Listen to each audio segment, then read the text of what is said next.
প্রভু, আজকে কিয়ামতের কঠিন ময়দানে যদি তোমার একটা বিধান আমি মানতে পারি, একটা আদেশ যদি বলার সঙ্গে সঙ্গে মানতে পারি, তোমার দয়া লাগতে পারে, মায়া লাগতে পারে, এই জন্য আমি জাহান্নামের মধ্যে পড়ে গেছি।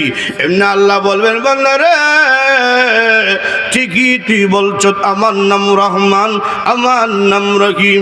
রে আল্লাহ, তোর কথা শুনে আমার কুদরতি রহমতি কলিজার মধ্যে জুস মারছে।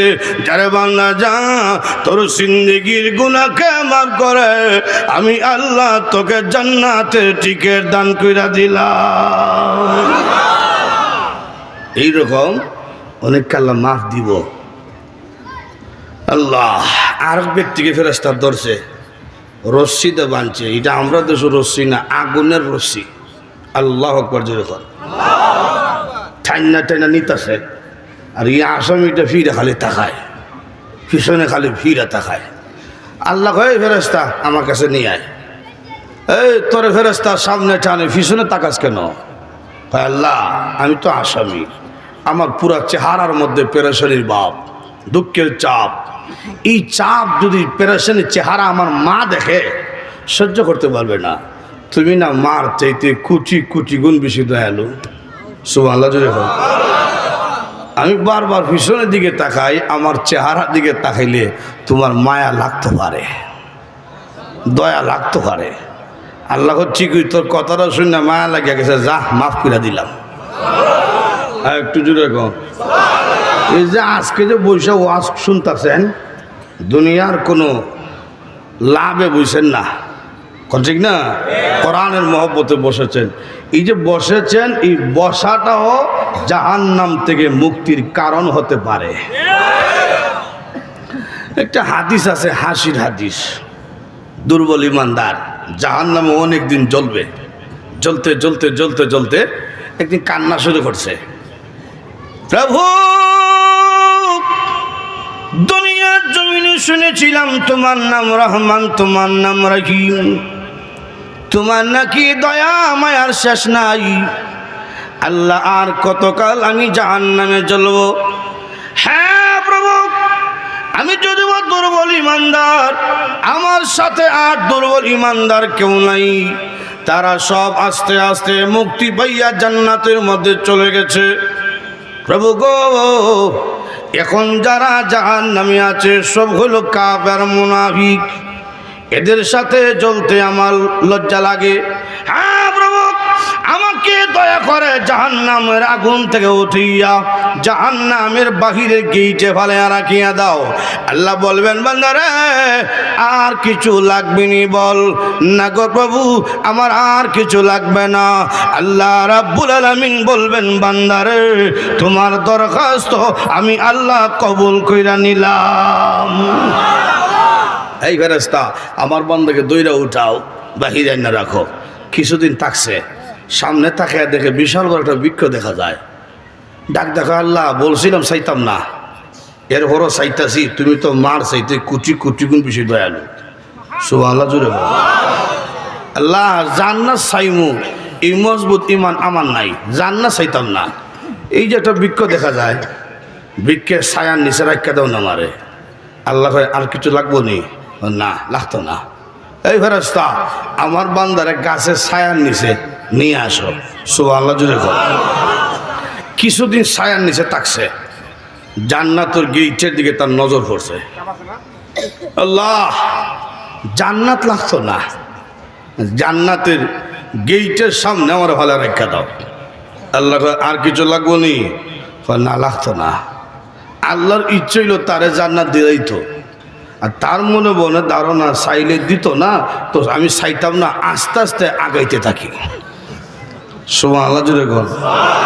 গেছে গা জান্নাতের গেইটের সামনে। রাসূল বলেন, জান্নাতের বাহির থেকে ভিতর দেখা যায়। সুবহানাল্লাহ জুড়ে বল।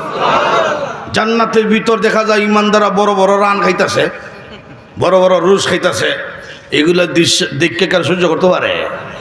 আল্লাহ এত সুন্দর বাড়ি বানায় রাখছো, মজবুত ইমান তো আমার নাই, থাকতাম না। ঢুকিয়া দেখা মাত্রই বেরোয়া যাইব। আল্লাহ কয় বারবার তুই চাইতে না এর বড় চাস, এখন যদি ঢুকার পরে খোঁজ বাই দিতাম না, না আমি ওয়াদা খেলা করতাম না। আর মনে মনে হয় খালি ঢুকে যাই, চিনবেন না আদমর সন্তান কারে কয়। আল্লাহ ডাক দেখো গেট খুলো, আমার বান্দা জান্নাতের মধ্যে প্রবেশ করবে। আরো জোরে কোন ঢুকছে জান্নাতে, ঢুকার পরে কয়েল জ্বলে নাকি, কয়েল জ্বলে, কয়েল জ্বললে বন্ধ করে দাও, এই হুলা বন্ধ করে দাও। আপনি বসেন, আপনি লক্ষ্য করে দেখেন নবীজি বলেন জান্নাতের মধ্যে ঢুকছে, ঢুকার পরে দূরতি আছে সামনে দিয়া, দূরতি আছে ভীষণ ভিড়ও তাকায় না। আল্লাহ ডাক দেখো কিরে আদমের সন্তান কইসলে কি খরতাসত কি, তুই না বলছিলে থাকবে না, বের হ বের। এমন আল্লাহ আমি যদিও দুর্বল, আমি তো ঢুকে গেছি জান্নাতে, তুমি না ওয়াদা করছো জান্নাতীদের সাথে হুম ফিহা খালিদুন, জান্নাতীদের সিফত হইল, বৈশিষ্ট্য হইল ঢুকলে বেরোয়া নাই। আমি দুর্বল হইতে পারি, আমি ঢুকে গেছি তো। এখন যে ফিসনে ডাক্কা তোমার যে ওয়াদার লঙ্ঘন হইতাছে খেয়াল আসেনি? আল্লাহ যুক্তিবাদী বুদ্ধি কেন করছে, যা যা দিলাম জান্নাত।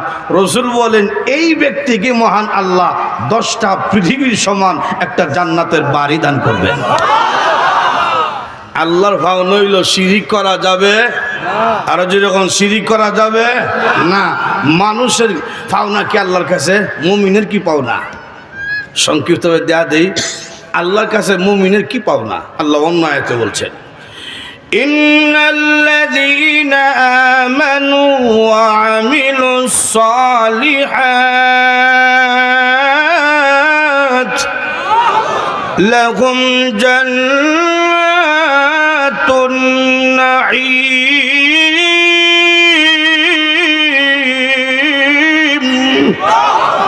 নিশ্চয়ই যারা আল্লাহর পাওনা আদায় করবে, ঈমান আনবে, শিরিক করবে না, নেক আমল করবে, এমন বান্দা বান্দীকে মহান আল্লাহ নিয়ামতে ভরা জান্নাত দান করবেন। ছোট যে জান্নাত 10টা পৃথিবীর সমান। সুবহানাল্লাহ জুড়ে হোক। ছোটটা আল্লাহ নবী রাহমাতুল লিল আলামিন বলেন ছোট বাড়ি যে ব্যক্তিকে আল্লাহ দিব, সেই ব্যক্তিকে বুক বিলাস করার জন্য, আরাম আয়েশ করার জন্য, আনন্দ করার জন্য মহান আল্লাহ নিম্নেও 71 জন স্ত্রী দান করবে। এত স্ত্রী কেন হুজুর? প্রত্যেক পুরুষের চাহিদা বেশি বউ তাহলে পালা। মাসে মাসে বিয়া করতাম পারি না, বছর বছর করতে পারতাম, তুই তো ভালো আছি, কিন্তু এটা সম্ভব না। ইসলাম বলছে সামর্থ্য যদি থাকে, ইনসাফ যদি করতে পারো, খালি সামর্থ্য তাহলে হইতো না, ইনসাফও করতে হইব। ইনসাফ সামর্থ্য থাকে আর ইনসাফ যদি করতে পারো, 60টা বউ একসাথে রাখতে পারবা, কোনো সমস্যা নাই। কিন্তু আমরা সমাজের অবস্থা খারাপ। কোনো হুজুরও যদি 2 নম্বর বিয়া করে, তখন মানুষেরা সমালোচনা করে, হুজুর ইয়া হামটা করলো কিতা কথা। আল্লাহ বলেন এটা আমি বুঝি, এই জন্য বউ দেওয়া হবে, নিম্ন 71 জন স্ত্রী দেওয়া হবে। এদের কোয়ালিটি কেমন হবে? আল্লাহ রাব্বুল আলামিন নিজে বলছেন আজওয়াজুম মুতাহহারা ওয়া হুম ফিহা খালিদুন। দুনিয়ার মানুষেরা এমন স্ত্রী দেওয়া হবে যাদের পেটের কোনো নাপাকি পায়খানা নাই, নাপাকি পেশাব নাই, নাপাকি রক্ত নাই, মুখের মধ্যে কোনো দুর্গন্ধ নাই, নাকের মধ্যে কোনো ময়লা নাই, চোখের মধ্যে কোনো ময়লা নাই, কানের মধ্যে কোনো ময়লা নাই, মুখের মধ্যে দুর্গন্ধ হবে দূরের কথা, একটু তুতু যদি আটলান্টিক মহাসাগরের মধ্যে ছেড়ে দেয়, তাহলে সমস্ত পানি মেশকে আম্বরে ন্যায় গারান যুক্ত হয়ে যাবে। সেই স্ত্রীগণ দেখতে কেমন হবে? আল্লাহর নবী রাহমাতুল লিল আলামিন বলেন হুর পরীরা দেখতে কেমন হবে সারা শরীরের কথা বাদ দাও, একটা আঙ্গুলের বর্ণনা শুনো। নবীজি বলেন আল্লাহ রাব্বুল আলামিন যদি আকাশ ছিদ্র করিয়া একটা হুর পরি একটা আঙ্গুল যদি দুনিয়ার দিকে জ্বলিয়া দেয়, তাহলে সূর্য লাগতো না, চন্দ্র লাগতো না, একটা আঙ্গুলের সৌন্দর্যে গোটা পৃথিবী আলোকিত হয়ে যাবে। সেই হুরফুরির হাসিটা কেমন হাসি! দুনিয়ার জমিনে কোনো বেড়া বোর দাঁত দুটি উঁচা থাকে, তো বউ হাসি দিলে তোর হাসি দরকার নাই, তোর বিজলি দরকার। আল্লাহ জান্নাতের রমণী হাসিটা কেমন হবে শুনিয়া লও। আল্লাহ রাব্বুল আলামিন একদিন জিবরাইলকে বলছেন, রে জিবরাইল, জান্নাত তুমি ভ্রমণ করো, আমি আমার বান্দা বান্দির জন্য কি নিয়ামত রাখছি তুমি দেখে আসো। এমনি জিবরাইল বলেন, আমি ঢুকলাম জান্নাতের নিয়ামত দেখার জন্য। নিয়ামত দেখে দেখে আমি যখন বের হব, বের হওয়ার সময় তাকিয়ে দেখি আল্লাহর তৈরি জান্নাত হঠাৎ করে আলোকিত হয়ে গেছে। আমি ভাবলাম মনে হয় এটা আল্লাহ রাব্বুল আলামিনের তাজাল্লি প্রকাশ পেয়েছে। আমি আল্লাহর তাজাল্লি মনে করিয়া সেজদার মধ্যে পড়ে গেছি। যেই মাত্র সেজদার মধ্যে পড়লাম, এমনি শুনি একটা মহিলার কণ্ঠের আওয়াজ শোনা যায়, রে জিবরাইল, এটা আল্লাহর তাজাল্লি নয়, আমি হুর পরি আপনাকে দেখে মুস্কি হাসি দিয়েছিলাম, আমার দাঁত বেরোইছে, দাঁতের আলোতে জান্নাত আলোকিত হয়ে গেছে। চিন্তা করছি নি কি বউ রাখছে? সুবহানাল্লাহ জোরে বল। দুনিয়াতে স্ত্রী ছিল, বুড়ি হয়ে গেছে, দাঁত হয়ে গেছে, চামড়া ঢিলা হয়ে গেছি, এটা কেমন অবস্থা হইব? রসুল বলেন, দুনিয়ার স্ত্রীকে মহান আল্লাহ জান্নাতে যখন দান করবে, 16 বছরের যুবতী বানাইয়া জান্নাতি হুরদের চাইতে আরো 70 গুণ বেশি সুন্দর বাড়াইয়া আল্লাহ আপনাকে দান করবে। জান্নাত এমন এক জায়গা, বুক বিলাসের শেষ নাই, জান্নাতে নামাজ নাই, জান্নাতে রোজা নাই, ব্যবসা বাণিজ্য কিচ্ছু নাই, শুধু আরাম আয়েশ বুক বিলাস। সুবহানাল্লাহ জুড়ে কর। খাইবেন কি? দুনিয়াতে কি আছে, কি খাইছেন? দুনিয়া নষ্ট হইল খাটা টুস আর মুড়ি আর লাল চা, আর কিতা আছে? উন্নত গেলে নুডুস বুডুস ফাওরা সারা সেমাই, আর কিতা? কথা ঠিক না? রসুল বলেন, জান্নাতের মধ্যে যখন ইমানদার নাস্তা করবে, তো তার সামনে 1,70,000 প্রকারের নাস্তার আইটেম থাকবে। কি খাইবেন? আপনি বানাই আনতেইব না, আপনি স্ত্রী নিয়ে বইছেন। দুনিয়ার ফার্কের মতন না, দুনিয়ার ফার্কও গেছে গার্লফ্রেন্ড লইয়া, এখন গিয়া দেখে স্বাস্থ্য একটা চক্কর মারতেছে, তখন প্রেমিকা লইয়া গাছও সিফা যায়, ওয়ালর সিফা যায়। কত জান্নাতের মধ্যে কোনো সিফা নাই, সামনাসামনি। সুবহানাল্লাহ জুড়ে বল। মুত্তাকিনা আলাইহা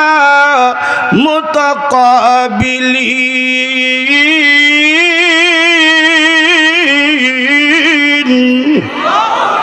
মুত্তাকিনরা সামনে সামনে বইছে বউ লইয়া। এবং আপনি ওয়াইফ লিয়া যখন বইছেন, গল্প করতেছেন, প্রেম প্রীতি গল্প, তখন তো কফি খাইলে ভালো আসিল, নাস্তা খাইলে ভালো আসিল। এখন এত মজার গল্প রাখিয়া ওয়াইফে কেমনে নাস্তা বানাইতো? আল্লাহ তোমার গল্প কোনো ডিস্টার্ব হইতো না, সমস্যা হইতো না। তোমার চাকর চাকরানি 70,000 থাকবে। আর একটু জোরে গল। ইয়াতুফু আলাইহিম উলদানুম মুখাল্লাদুন।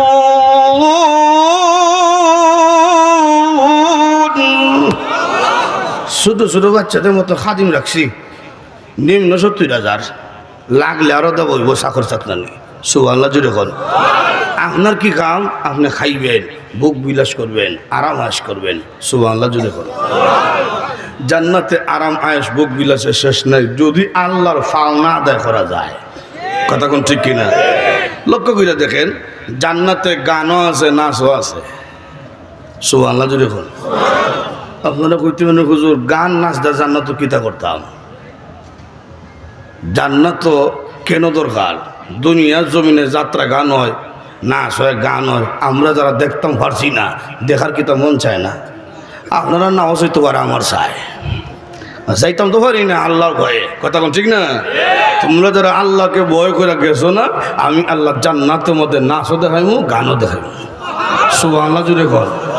এই দুনিয়ার ফসা গান না, জান্নাতের স্পেশাল গান। সুবহানাল্লাহ জুড়ে কর।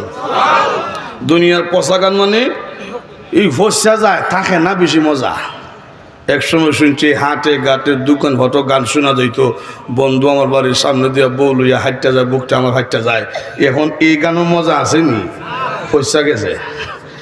এরপরে শুনলাম চাইলাম যারে ভাইলাম না তারে, এখন এটাও নাই। এরপরে শুনলাম কল্যাবীতে গাইতার আমুদ ধরে, এখন এটাও নাই।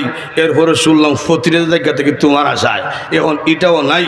এরপরে শুনলাম মধু হই হই বিষ খাওয়াইলা, এখন এটাও নাই, হুসা গেছে। কথা ঠিক না? বছর 2 বছর আগে একটা গান আইছিল, যেদিকে যায় এদিকে শুনি খাসা বাদাম, এখন এটাও নাই, হুসা গেছে। কথা ঠিক না? রাসূল বলেন জান্নাতের হুরহুরিরা যখন গান গাওয়া শুরু করবে, হাজার হাজার বছর চলতেই থাকবে। সুবহানাল্লাহ জুড়ে কর। জান্নাতের গান, এটা আমার কথা না, রাসূল নিজে বলছেন, মিশকাত শরীফ হাদিসে উল্লেখ করেছে। রাসূল বলেন নাহনুল খালিদাতু ফালা নাবিদু ওয়া নাহনুন নাইমাতু ফালা নাবআসু ওয়া নাহনুর রাজিয়াতু ফালা নাসখাতু তুবা লিমান কানা লানা ওয়া কুন্না লাহু। জোরে কোন সুবহানাল্লাহ। হুরহুরিরা নাচতে থাকবো, গাইতে থাকবো, আর গান গায়া গায়া কইব আমরা কোনোদিন মরতাম না, বৃদ্ধ হইতাম না, সবসময় 16 বছর যুবতী তাহমো, কোনো সময় তোমরা রাগ করতাম না, আমরা মতো সুন্দর বউ হইয়া তোমাদের জীবন ধন্য, তোমাদের মতো সুন্দর জামাই হইয়া আমাদের জীবনও ধন্য। আপনারা বলতে পারেন হুরহুরির সুন্দর, এটা বুঝলাম, আমরা কেমনে সুন্দর? জান্নাতে গেলে এই খালা হেটমুডা থাকতাম না। সুবহানাল্লাহ জুড়ে। প্রত্যেক পুরুষকে মহান আল্লাহ ইউসুফ পয়গম্বরের মতন সুন্দর চেহারা দান করবে, আর বডিটা শরীর 60 হাত অথবা 120 হাত লম্বা। সুবহানাল্লাহ জুড়ে। বুকের যে সিনাটা এটা 7.5 হাত। এত বড় কেন হুজুর? এই বেড়াটা বাড়ি হয়েছে 10টা পৃথিবীর সবার, এই 3.5 তুলে চলবো। 2 নম্বর হইল জান্নাতে কিচ্ছু ছোট নাই। জান্নাতের একটা বড়ই থাকবো 12 মন ওজনের বড়ই। এই 3.5 হাতওয়ালা বেড়া যদি বড়ই গাছ নিচে চক্কর দেয়, একটা বড়ই হলে বর্তইয়া দিবে। আর 120 হাত লম্বা বেড়ার উপরে কয়েকটা বললো কিচ্ছু তো না। কথা কোন ঠিক কিনা? তো লক্ষ্য করে দেখেন জান্নাতের সব আছে, আরাম আয়াসের শেষ নাই। খসির গোস্ত, হরিণের গোস্ত, উটের গোস্ত, এটা দুনিয়ার খসি না। 1 পিস মুখে দিছেন 70 গুণ মজা, আর 1 পিস মুখে দিবেন, এখন দেখা যায় প্রথম পিসের তুলনায় দ্বিতীয় পিসটা 70 গুণ বেশি মজা। সব আছে। এখন যদি কোনো জান্নাতে গেলে সিগারেট খাই মনি, এটা না খাইলে তো ঘুমাইতো না আমার, এটা কইতে পারতাম না, কারণ কোন ফসা জিনিসের কথা জান্নাতে ঢুকলে স্মরণ হইতো না। সুবহানাল্লাহ জুড়ে কর। ভাই আমার লক্ষ্য করে দেখো, যে কথা বলতেছিলাম 1 নম্বর হলো আল্লাহর পাওনা আদায় করবা, শিরিক করবা না, ইমানের উপরে ইস্তেকামতের সাথে অটল থাকবা। মানুষের পাওনা আল্লাহর কাছে হইল অনন্তকালের জন্য জান্নাত দেওয়া হবে ইমানদারদেরকে। এটা হলো আয়াতের প্রথম অংশ। দ্বিতীয় অংশের মধ্যে চলে যাই। আল্লাহ রাব্বুল আলামিন বলেন ওয়া বিল ওয়ালিদাইনি ইহসানা। দ্বিতীয় অংশে আল্লাহ রাব্বুল আলামিন বলেন দুনিয়ার মানুষেরা রে, ও সন্তানরা, তোমাদের কাছে তোমাদের মা বাবার পাওনা হইল, ও সন্তানরা তোমাদের মা বাবার সাথে সুন্দর ব্যবহার করবা। সুবহানাল্লাহ জোরে কর। কথাটা বড় গুরুত্বপূর্ণ। প্রথম অংশে আনলেন মানুষের কাছে আল্লাহর কি পাওনা, এরপরই মা বাবার পাওনার কথা কেন আনলেন? তাফসীরকারগণ উল্লেখ করেছেন প্রথম আনছেন আল্লাহর কথা এই জন্যে, মানুষদেরকে আল্লাহ রাব্বুল আলামিন যত নিয়ামত দিয়েছেন দেওয়ার মধ্যে কোনো স্বার্থ নাই।